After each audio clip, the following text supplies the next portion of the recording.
Hey, boss, how you doing? Good, how are you? Great. Great Monday evening to be recording a podcast with my favorite YouTuber.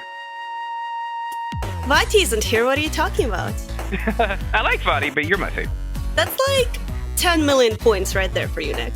Aw, I speak the truth, though. And tell me, Nick, what are we talking about today? Today we are talking about Isshin. Woo, hi. The central figure, of course, in the lore of Sekiro. Yeah, never met him. Me either. Maybe he's a secret character.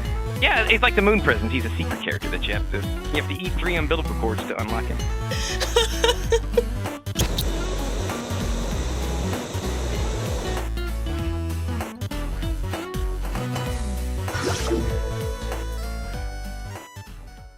Isshin is the founder of Ashina. It's like the entire game takes place in the land of Ashina. It's essentially its own separate nation. And Isshin is the leader. I guess he would be the equivalent of the shogun, or really more like the daimyo. Because like at the time, Japan was not a unified nation. Japan was the land, and then within the land were all these disparate clans and tribes, many of which were ruled over by a daimyo. Essentially a local warlord, I guess you could think of a daimyo as sort of the equivalent of like a local tribal warlord or a clan warlord. It's not to say that they were primitive or unsophisticated. It's just sort of how the society was structured, you know. And at the time, it was the end of the Sengoku period, and the Ashina as a people were subjugated to some superior force, which I think is probably the Interior Ministry that we hear so much about. Of course, whose military apparatus is the Central Forces. But around probably around 25 years, well, no, maybe not 25, but like more than 20 years before the game begins, Isshin, you know, his people have been oppressed for a long time. He's sick of it. So he rallies the Ashina together and stages a very, very bloody coup against the Central Forces. And it culminates in the opening cinematic that you see as soon as you start a new game in Sekiro. There's this bloody battle going on, and then it goes to a scene where Isshin himself is fighting this great big dude with a spear. And of course, we don't see any of those in the game. Yeah, we see quite a few of those in the game. This great big dude with a spear called General Tamura. And if you notice in the opening cinematic, General Tamura is wearing red. And in the game, anyone who wears red is affiliated with the Interior Ministry. So that's one thing to support my, I guess, not speculation, but my conclusion that the Interior Ministry were the ones that Isshin led the coup against to begin with, you know. So, were they founded by Gale? They must have been. You know, Gale sort of like, you know what, this whole Dark Souls thing's not working out. I went to all this trouble to get this ink because the supply store was closed. And then the Chosen Undead comes and takes the black ink. And I'm just, okay, I give up on the painter. I'm just going to go take some time off in Japan to recuperate. There we go. You know. But anyway, when Isshin defeats General Takeda, at that point, Ashina has pretty much won the coup, and they've reclaimed their independence from the Central Forces and the Interior Ministry. And it was a pretty spectacular battle, too, and that's just a glimpse into the sheer skill and battle prowess of Isshin. That's why he's such a freaking hard final boss. That kind of foreshadows that. And then right after that, you see the owl finding Wolf on the battlefield and adopting him as a foster child. Mm-hmm. And of course, not before he cuts his face and leaves a scar on his face. Yeah. I always wondered what was up with that. That's not very good parenting. No, it's like Father of the Year, baby. It's like, okay, I'm gonna cut your face and leave a scar on it. How about you come with me and be my son? Yeah. And then now we fast forward 20 years later, and as the narrator says, Ashina is on the brink of collapse. Ashina won its independence from the Central Forces and the Interior Ministry. The Central Forces and the Interior Ministry never really let up. They've been sort of poking at Ashina all these years, like they're constantly sending the Interior Ministry shadows and constantly riling up bandits to make trouble and provoke skirmishes and occasionally breach the interior of Ashina and set things on fire like they did with the Hirata estate. And if you wonder what I mean by Interior Ministry shadows, you know the one-armed dude who kick and slice and do all that other crazy stuff and poison you and summon dogs and all that annoying stuff? Mm-hmm. Yeah, the one-armed guys are the Interior Ministry shadows. They work for the Interior Ministry. So whenever you see them, you know, you're not fighting Ashina, you're fighting the Interior Ministry. That's why you see so many of them especially in the alternative memory in the Hinata estate where you fight Father Owl. You see a lot of them. because it wasn't just bandits setting the place on fire. It was the Interior Ministry who was pushing in as well. Interestingly, based upon a tip they got from Owl, because he turned traitor to the Ashina clan, but that's another story. Yeah. So it's all this outside pressure from all these sources has put Ashina on the brink of collapse. And interestingly, Genichiro, of course, tries to make use of the rejuvenating waters and become immortal and all that stuff. The fear of the rejuvenating waters was one of the reasons that the Central Forces never really let up on Ashina. So the very thing that Genichiro thought would save them was the thing that was sort of leading to their downfall. Mm-hmm. They're like, we can't let these idiots run around with red eyes and tearing up everything. Because you see what happens, like the chained ogre doing like the mixed martial arts moves and the UFC fighting stuff on you, drop kicking and suplexing and all this other crazy stuff. Yeah. Like, this is Japan. Where's the karate? Where's the jiu-jitsu? Nah, but this dude's using wrestling moves, man. Like Ric Flair or Hulk Hogan or somebody out there. But anyway, so that's some basic context. So that's why Ashina is the leader. He sort of led the coup, and his exploits caused him to earn the moniker Hero of the Northern Lands, I think it is. Everybody loved Isshin because he led them to freedom. But now, of course, things are bad.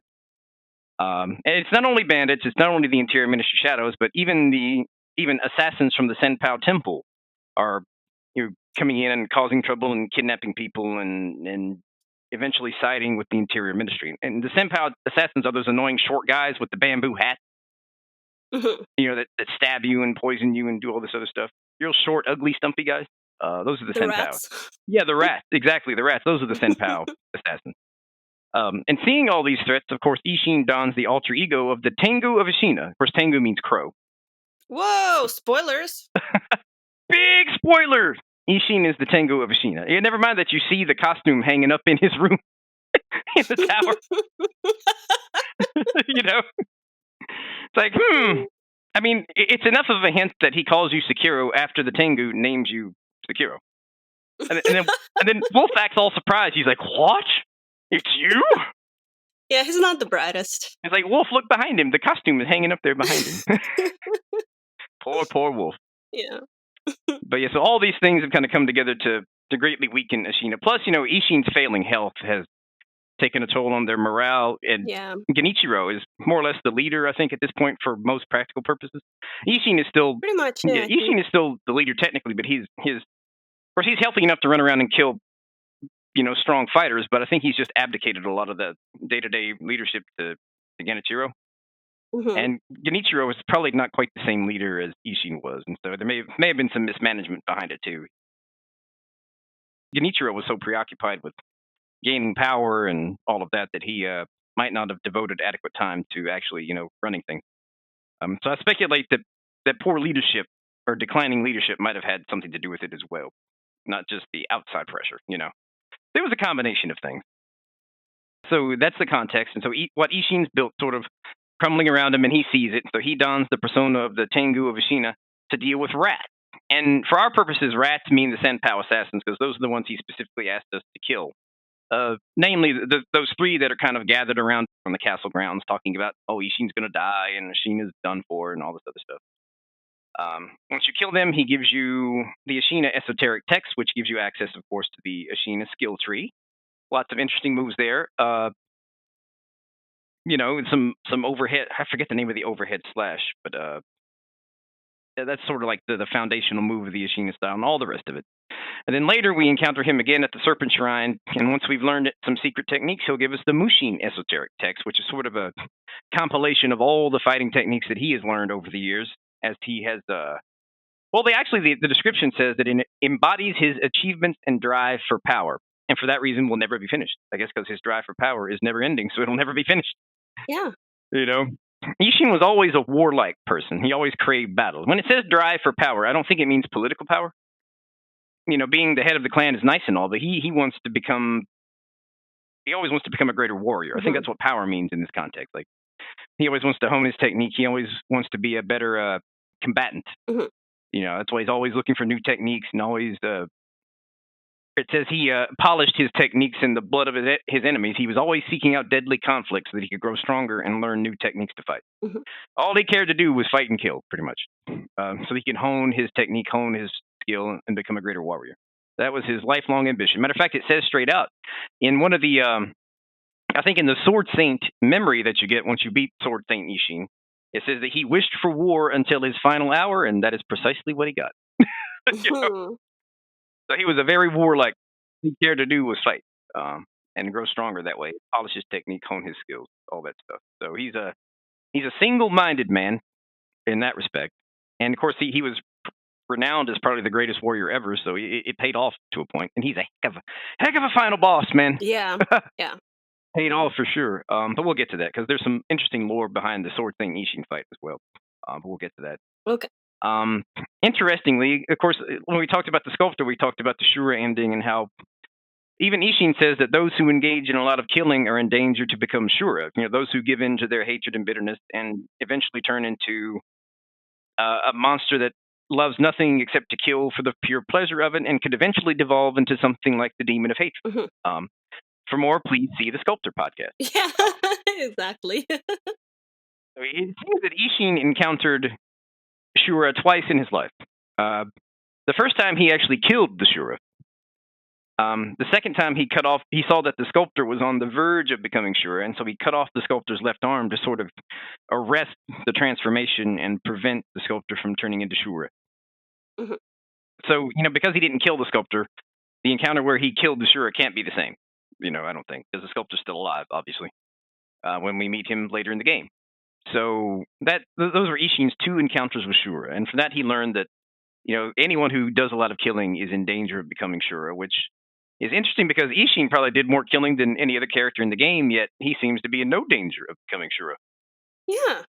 I think it has to do with the reason that he killed. He loved killing. He loved killing, but it wasn't for bitterness and hatred. It was to become a greater warrior and to preserve the integrity of the Ashina clan. So he had sort of different reasons for killing. But the Sculptor became the Demon of Hatred because his was motivated by bitterness and hatred. And he held on to that. He couldn't let it go. And it warped him into the Demon of Hatred. And the same thing happens to Wolf in the Shura ending. He becomes Shura. You see the flames, rippling off of him. And then the narrator talks about how a demon roamed the land and how everybody got killed. Most everybody. Yeah. So I guess Isshin, because his focus was apart from bitterness and hatred, but was preserving Ashina and becoming a greater warrior. He didn't have any bitterness or hatred to consume him. He just liked fighting and killing. There we go. And it wasn't for hatred. He didn't really hate much of anyone. As far as we can tell. Interestingly, so Isshin, you pick up the two combat techniques from the Crow, also known as Isshin. And another bit of backstory behind Isshin. You've heard of Tomoe in the game. Like, there was an heir of the dragon's heritage before Kuro. And that was Lord Takeru. And his retainer was Tomoe. Essentially, Tomoe was to Takeru what Wolf is to Kuro. Of course, Takeru had the immortality of the dragon's heritage. He could pass it on to retainer. That's what he did with Tomoe. And like Kuro, Takeru tried to do the immortal severance and all that other stuff. Isshin speaks of it, and actually, to back up for a bit, for a long time, Tomoe actually lived in Ashina, and she was Genichiro's mentor for a long time. He learned many aspects of combat from her. And the interesting thing about Tomoe and Takeru is they're really not of this world. Like, they came from the divine realm. The translation of heir of the dragon's blood or whatever is basically son of God or son of a god. So that whoever holds the dragon's blood, like Takeru or Kuro, is in some way descended from the divine dragon itself, and therefore imbued with its own immortality. Which I thought was kind of interesting if you kind of dig into that bit of the translation. It's like, so we're just talking about the dragon's blood and all of that. It may mean literal descendant, And the Okami clan is also in some way descended from the divine dragon. You can tell just by looking at them. And there's a lot of lore to sort of substantiate that, which we don't have time to get into here. And it's theorized that Tomoe herself was one of the Okami warrior women. And those are the weird people that you fight in Fountainhead, like the weird blue women who you fight in Fountainhead. And that's the Okami clan. And the Ashina had war with them for a time. But Tomoe, whether she was Okami or not, came from the divine realm with Takeru, and they took up residence in Ashina, which happens to be where the divine dragon also took root, because the Fountainhead region is actually in Ashina. And I think the memory for the divine dragon, or one of the item descriptions, says that the divine dragon came from the west, which I don't think it means literally from the west. I think the divine realm is what it means by the West, like the Western paradise of Buddhism. I think that's what the divine realm is in this game because Buddhism is such a heavy influence. And so that's where they came from. And I think that Tomoe and Sekiro kind of came with the divine dragon. The divine dragon took root and established Fountainhead within Ashina. And then Tomoe and Sekiro found their way onto, the Hirata estate, and Tomoe was in a position to be Genichiro's mentor. Mhm. Did all that make sense? Yes, it does. And Isshin had a very strange encounter with Tomoe. Very little is said about it in the game. He says that he nearly died. Like, despite all the battles he's had over his long life, the closest he ever came to dying was the time he fell for Tomoe, I think is how he put it. It's like, I fell for her once. It nearly killed me. That's the Aw. closest I've ever come to dying. And I'm like, what the heck could he be talking about? But the game offers really no further information beyond that. Mhm. So Isshin had some entanglement with Tomoe that nearly got him killed. Right.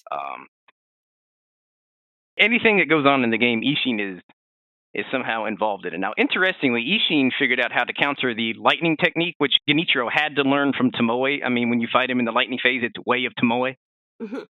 Yeah. And Tomoe is the one, I think, who brought the lightning technique with her. And I think that supports that she's from Fountainhead, she's from the Divine Realm, because you see a lot of the Okami warriors use the lightning technique. So either she learned it from them or she taught it to them, but either way, it's from her, right? Yeah.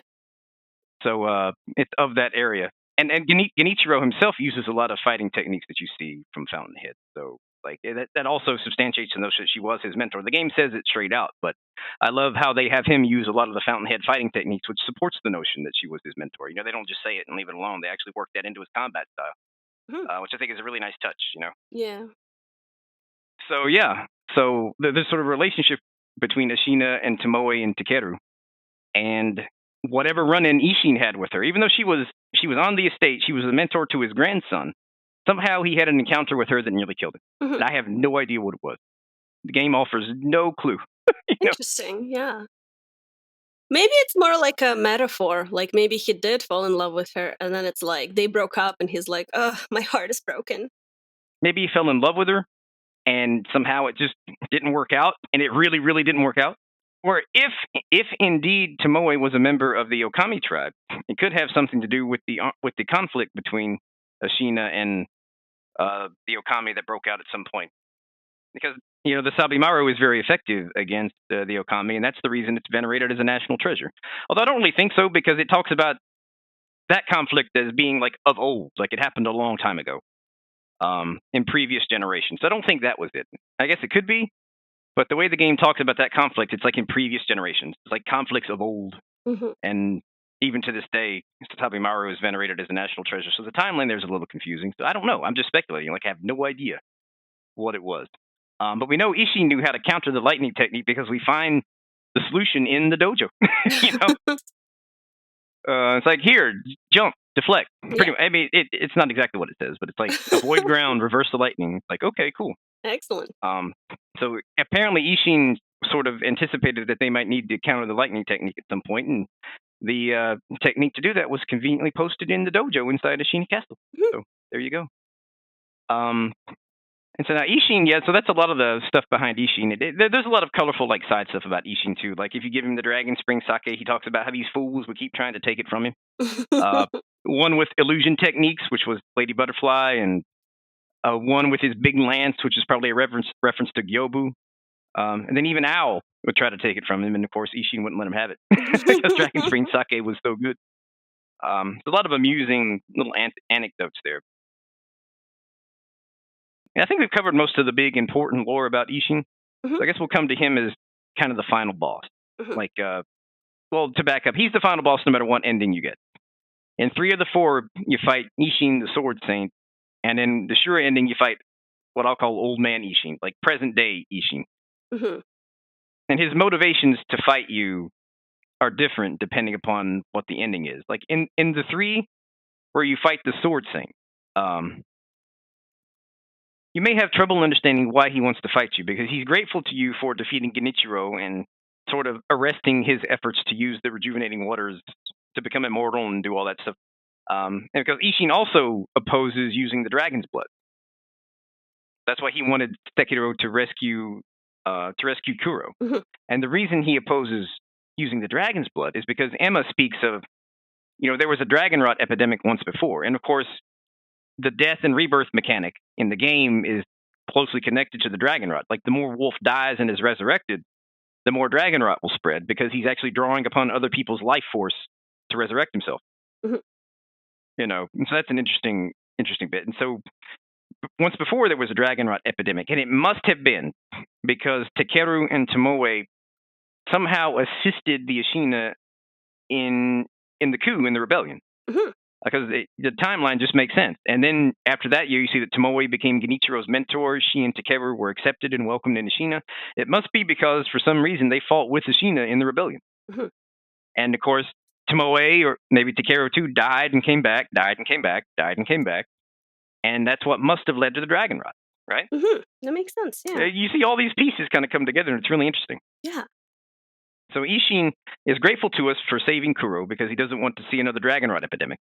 And he's grateful to us also because he doesn't want to see Genichiro make use of the rejuvenating waters, which, to put it simply, is sort of a corrupted form of the dragon's blood that was made by the sick and twisted experimentations of the Senpou monks in the Senpou Temple. Mhm. And of course, other people dabbled in it too. I think, like Dogen, Emma's father, he dabbled in it. He had some research on it that was burnt up. And of course, Dojun and his imaginary mentor also dabble in it. Mhm. I say imaginary because you can tell, Dojun is the guy in the dungeon that you meet. Dojin in the dungeon, yes. Yeah, Dojun in the dungeon, exactly. When he's talking to his mentor, if you sneak up on him, you can tell he's talking to himself. Mhm. But anyways, that's why I say his imaginary mentor. So different people dabble in it, but it's got its origins in the Senpou Temple and the various experiments that they performed trying to obtain immortality, because that was their obsession.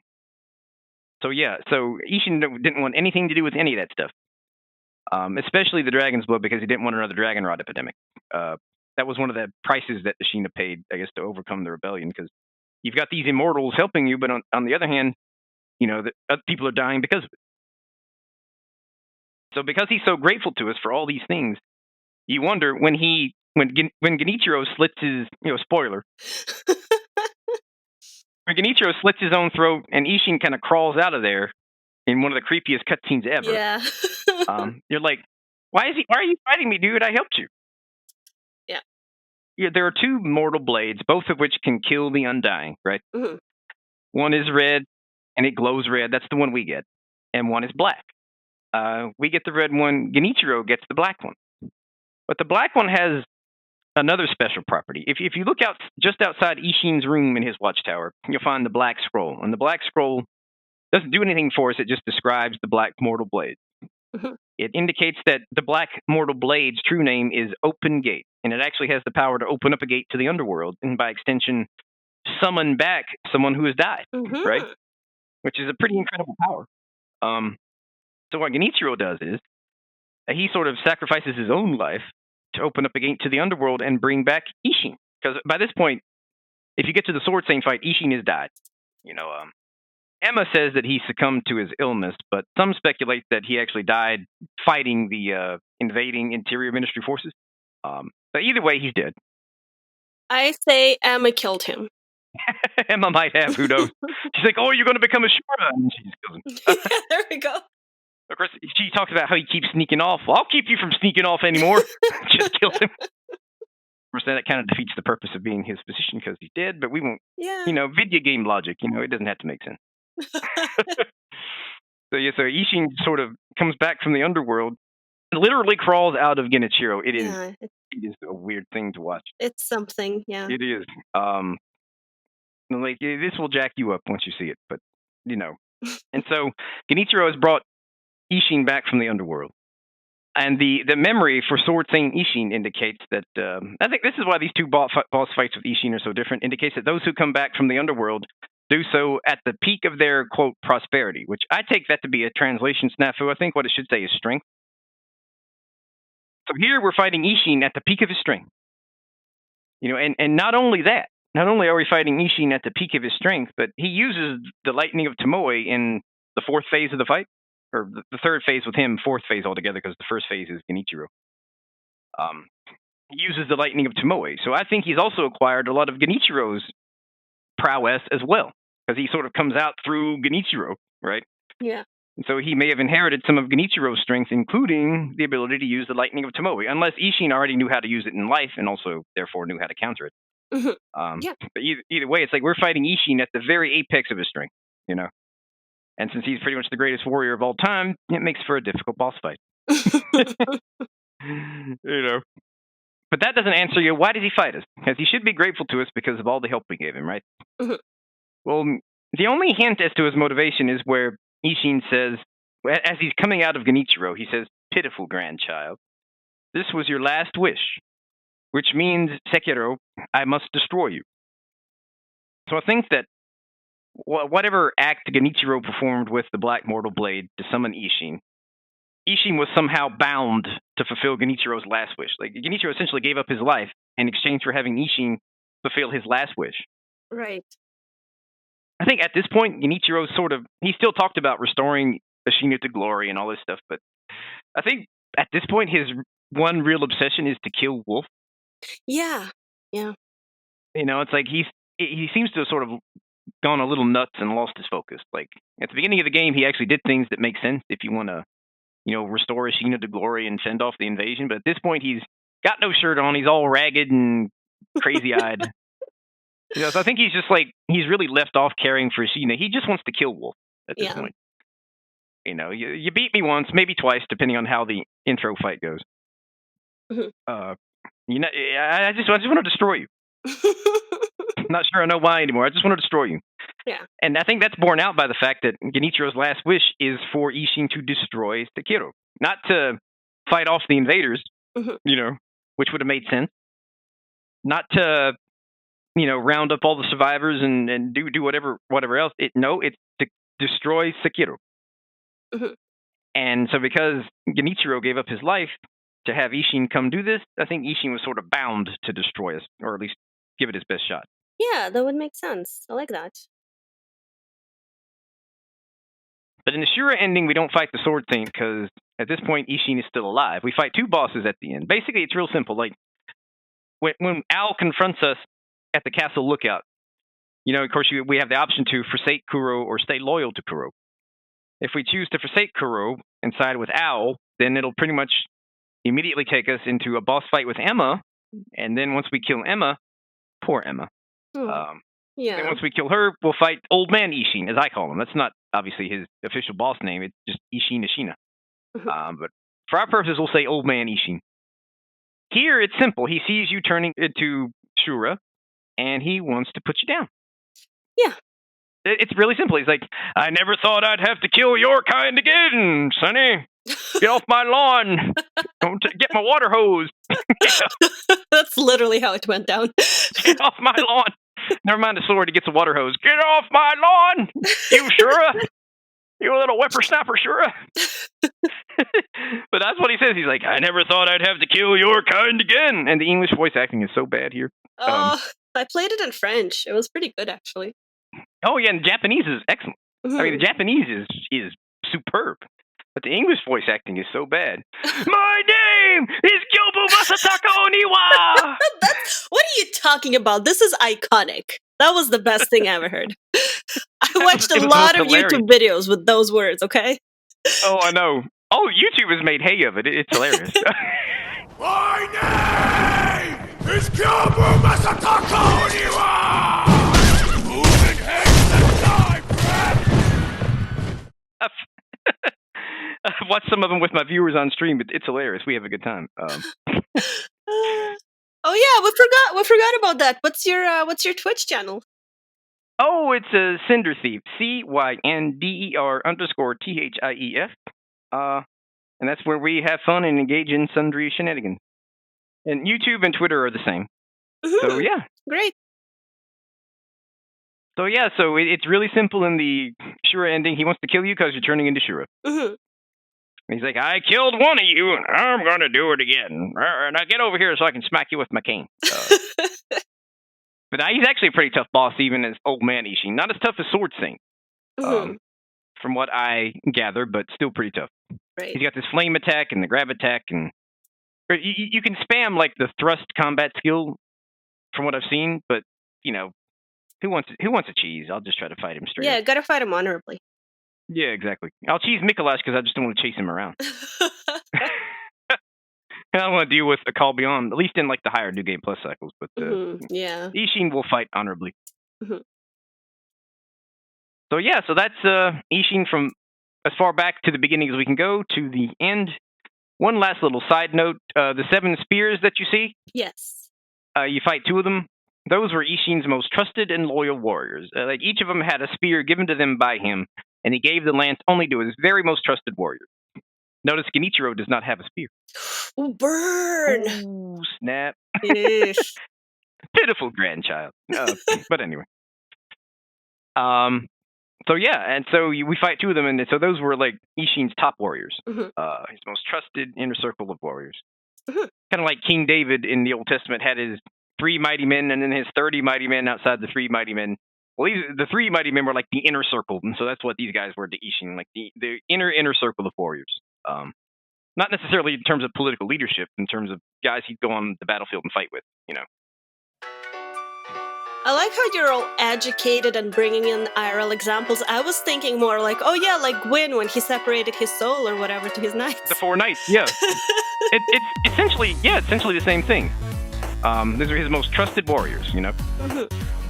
But yeah, of course, he had the 4 kings, which together shared a fragment of his soul, actually. So anyway, never mind. Everybody's favorite Dark Souls 1 boss, 4 kings. Oh god, the 4 kings, yes. We actually have a patron tier about that. Once we reach a certain goal, Rich and I are gonna play Dark Souls on soul level 1 so we can beat the 4 kings, so he can stop bullying me about it. Oh yes. That should be something, because I don't think you've still gotten past the 4 kings. Not criticizing. I'm saying I don't think you've gotten past the 4 kings are still there. They're still there. They'll be there when you get back. You know. Yeah, they're waiting. They'll be there when you get back. So yeah, that sounds like so you're kind of saving that for the patron goal. That's pretty cool. Yeah. Awesome. I'll look forward to watching that. Awesome. Heck yeah. And then one last note about Yobu. Yes. Yobu at one time led a group of bandits, Uh-huh. and somehow came to fight Isshin.